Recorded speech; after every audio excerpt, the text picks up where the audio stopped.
So this Bf-109 or ME-109 G6 172 scale Italeri kit is from 1996. So it's 26 years old. And I didn't pick this kit because it's a very, very good kit. I picked it because I wanted to build a Bf-109 Swiss version with Swiss markings from the Swiss Air Force. Now Simon from Twitter, he started a thing which is actually not a group build, but it's like a group build.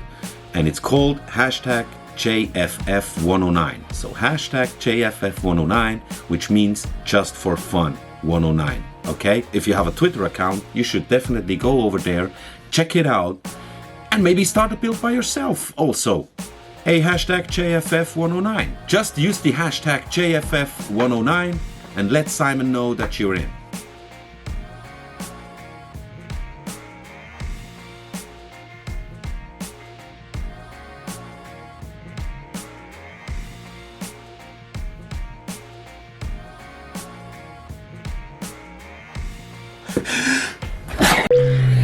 Okay, now, so before I clean my airbrush here, I want to show you quickly the results, right? Let's have a look at the results. So this stuff here, I use the Aqua Color Basic of Revell. Some people maybe are wondering, why am I using this? But first you see that the result is quite beautiful. It looks good. Show you the other pieces. And the other reason is that this Aqua Basic, I mentioned that before, I guess, has some kind of a microfiller ability. It works also as a microfiller. And you see that it dries almost white. And that's another reason why I wanted to use it. Because, you know, the interior... Oh, sorry, you see how satin? Now you can see it very well.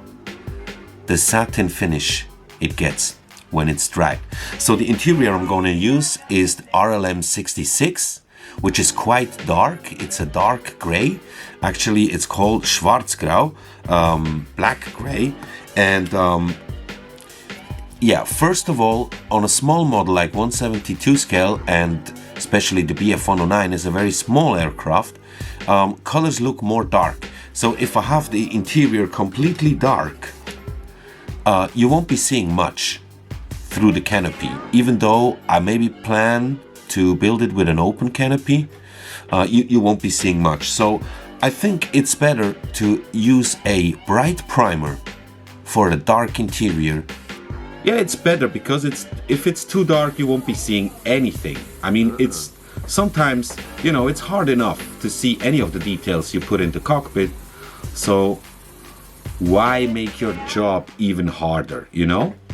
Try to make it easier. So I used some light gull gray with 1 or 2 drops of the Schwarzgrau and just added some highlighted areas.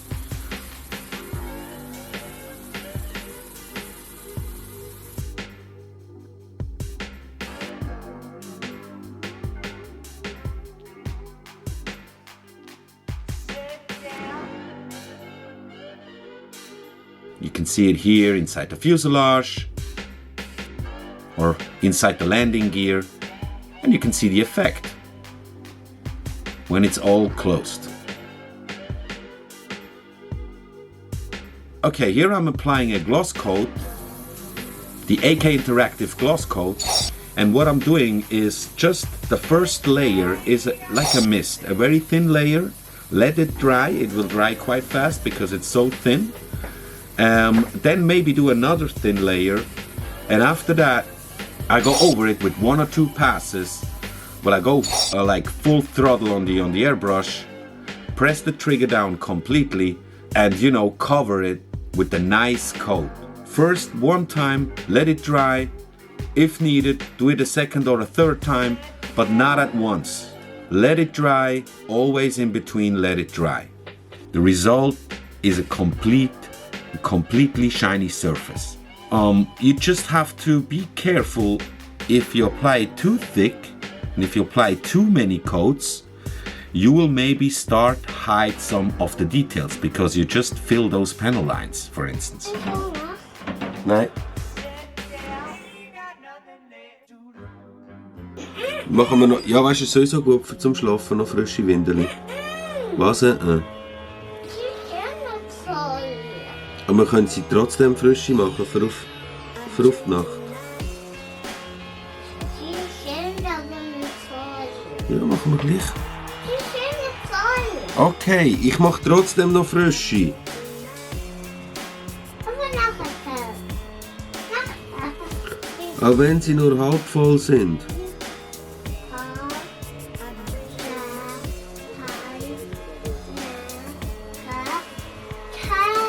Mhm.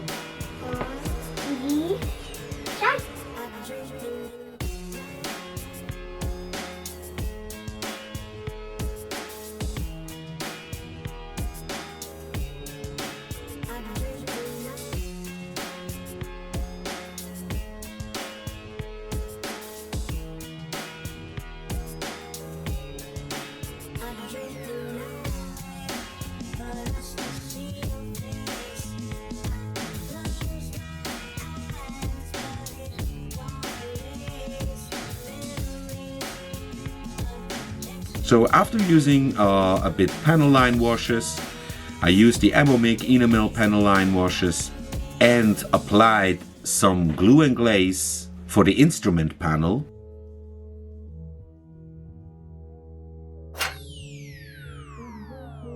It was time to glue everything together. First attach the instrument board.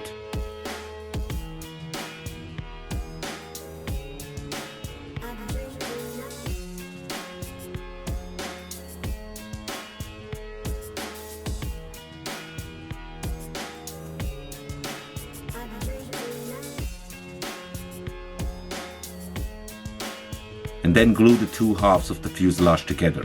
Now the fit of the fuselage is not bad. It's actually quite good. It's actually quite good.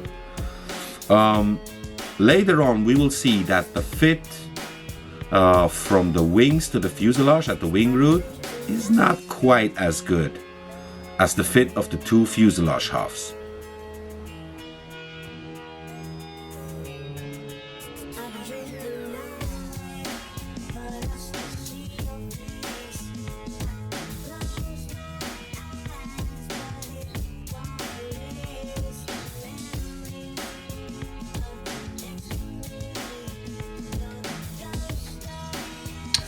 Yeah, it broke open again when I tried to dry fit this. But I think it's not bad because it gives me a bit flexibility. Now in these areas, down here and here, yeah, there are some elevations. And I thought like these are maybe to hold it, you know, for a good fit. But it looks like they prevent a good fit. I have to remove them. I was careful in removing them because I wanted to know if this is if they maybe are there for a reason. But it looks like they should not be there and I have to get rid of them.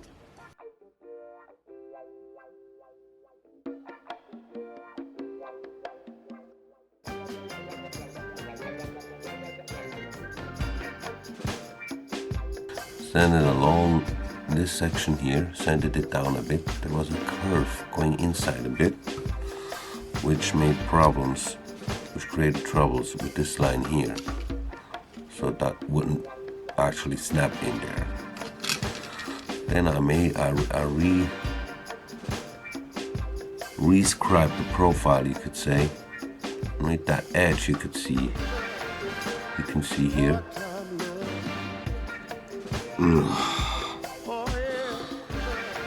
Bro, this is again it's open here.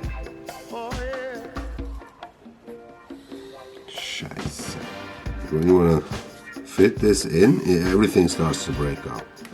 Oh God. Come on. How many times I gotta glue you together? Please.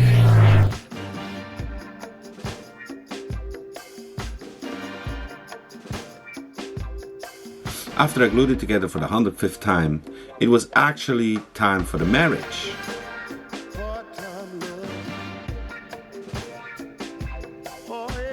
And after I did all the sanding to adjust the wings to the fuselage, it went quite well.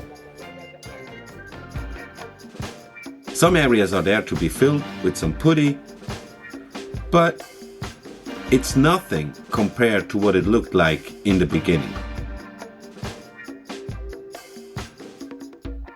Now here I have the wheels. They have to have a certain angle. I sanded the wheels down in a certain angle because the way the landing gear is fixed, you have to place them in a certain angle.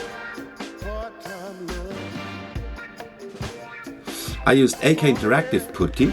It has the same ability like the Vallejo one. You can clean it with water. You can use a wet cotton bud, a Q-tip, or a brush damped in water to clean it. It's very good. I actually prefer it to the Vallejo one, which was my favorite so far, or is still one of my favorites. But the AK Interactive one, yeah, it behaves very nice. It behaves very nice.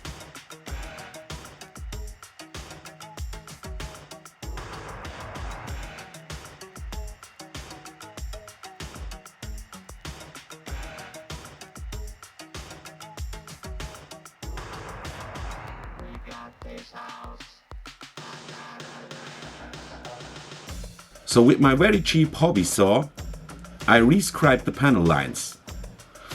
I found this a better way for me to do it with a small saw than just with a rescriber. Okay, with the rescriber I always go out of the panel lines. I put a bit pressure and, you know, I scratch the surface. And I think with the saw you have a better control.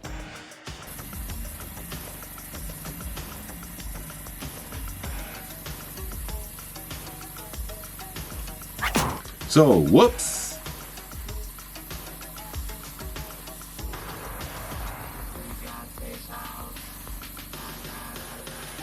So, time for the priming. Same technique here. First coat, a very thin coat. The second coat is I apply a bit more pressure on the airbrush, but here I worked with like 3 or 4 coats, thicker coats, until I had the result that I wanted.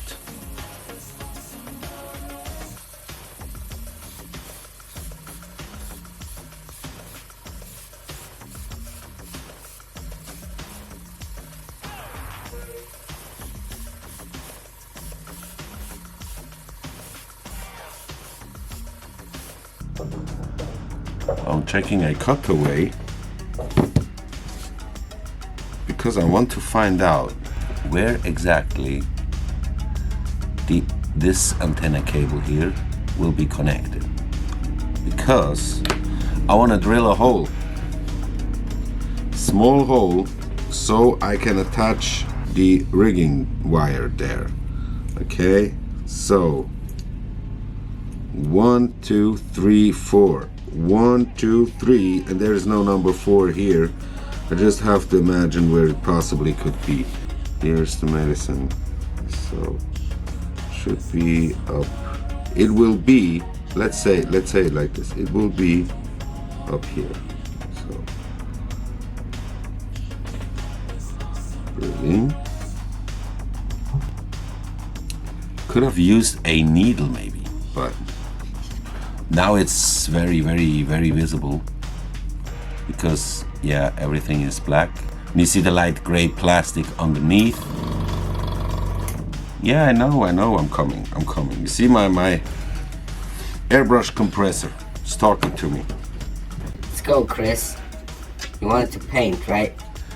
Yeah, I wanted to paint, so let's go. Yeah, let's go, but first I found out another thing. While I was studying that cutaway, I saw that there is an antenna on the tail. That's where the wire is attached. So there was no antenna on the model, but there was a gun barrel from a gun which I didn't need. So I thought I'd just use a small piece of the gun barrel.